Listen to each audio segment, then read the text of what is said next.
All right, so we're back with another Monster Hunter lore discussion. Now, I want to preface this with saying I am not a lore aficionado. I've played 4 Monster Hunter games. Pick up bits and pieces of the lore from all the different games that we've essentially played, and I'm just enjoying the lore from Wilds as the story essentially unfolds. But I want to talk about 2 cutscenes, right?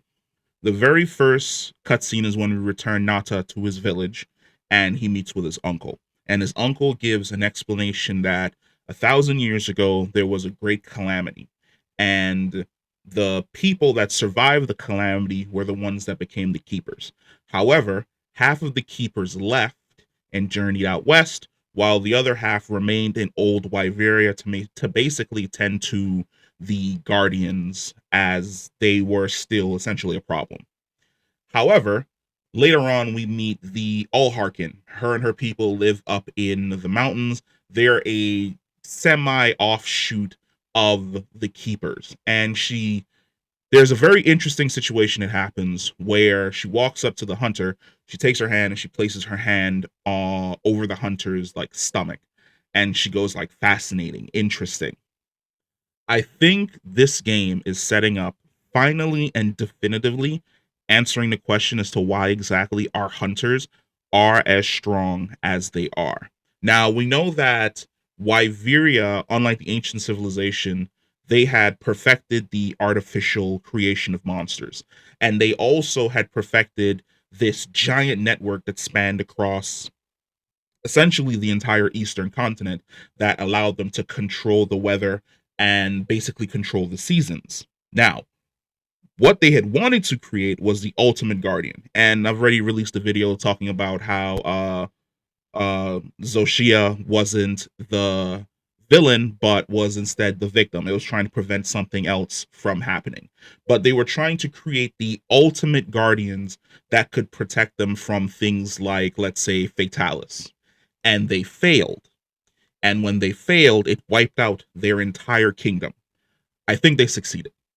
I think what happened is whatever that energy was that detonated, half of the people in the kingdom that survived were given enhanced abilities and strength. They became the hunters. And the reason why I say that is that we always focus in on the journey that Nata took.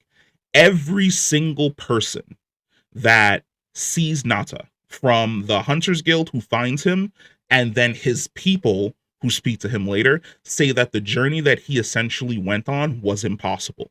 None of them could have made that journey. It was a 1 in a million chance for him to make it from the ruins of Old Wyveria all the way out to the desert where he was essentially found.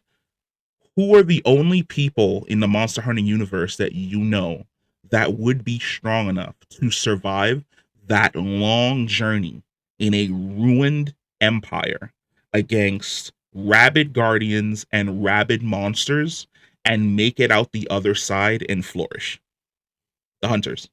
Had to be. It had to be the ancient hunters. And I think that part of the story is going to unfold later on as we get the title updates, and then we get the major title updates that introduce the more story content and things along those lines. But I'm super fucking excited because for the longest time there have been hints but nothing really definitive as to why exactly hunters are as powerful as they are. A lot of people thought that maybe they were gaining some type of strength or nutrients from devouring the monsters that they essentially consume that are cooked in the canteen, or maybe it was something that involved like a Witcher situation where they're drinking potions and they're enhancing themselves in that type of way.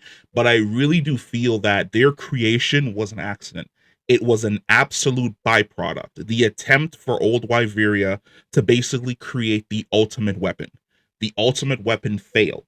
But in its failure and in the collapse of Wyveria, it succeeded and turned select individuals who survived into the ultimate weapons. And then we're basically their descendants that are carrying on the tradition of just basically running around and killing monsters.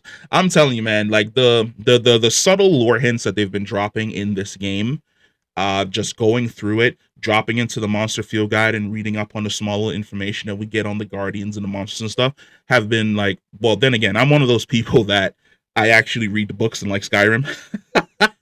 Like I'm like, I'm going to take 30 minutes and go and get myself some tea as I sit down and I read 40 pages about the Daedric Prince, things along those lines. So like seeing the lore hints, enjoying the lore hints, really hoping the direction that the story is essentially going to go, hoping to see some of the older monsters, hoping to see some of the elder dragons essentially pop up, because the question is like, where are all the elder dragons? You forget that elder dragons feed off of the natural energy, and the energy in the east is essentially artificial. But now that that energy is basically running amok and it's basically untapped and it's blending in with nature, I would think that now that it's more suitable with the more energy in the area, that we might start seeing elder dragons pop up again. That's going to be dope as shit. I'm hoping we see our big boy Fatalis again. I'm hoping we see Shigeru Magala, if I said that right. I always butcher his name. I butcher a lot of names. Again, that will be dope as hell, because why is Gormagala here? What is he ain't just here, he ain't just here to sightsee. He's here for a reason. Can't wait to see what exactly the reason is. But let me know what you guys think about that. Comment down below. I'll catch you in the next one. Peace.